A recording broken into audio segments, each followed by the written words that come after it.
Hello. Welcome back to my channel. If you're new here, my name is Thuan and I'm an aspiring software developer. I know that I've been gone for a few months and there isn't really a detailed reasons why, but I was super busy with school and academics and improving on what I've learned. But why am I back, and why does this video has an associated season and an episode to it? And is this going to be a series? Well, I haven't really come up with a cool name for the series yet, but it's going to be run for 2 seasons. The series will be about me for starters, showcasing on what I have been learning in programming for the past year and a half, and just really having a great time programming for you guys, which I hope you guys will be able to learn something through watching this series.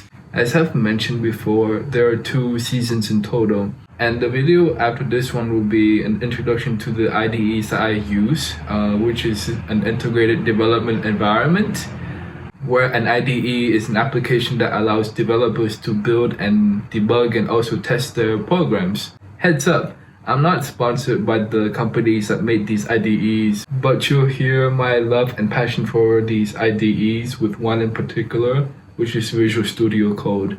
I mean, I'm pretty sure you've heard of Visual Studio Code or VS Code if you're a developer, and I use that IDE religiously. With that being said, I'll see you guys again real soon, and I can't wait to get this series started.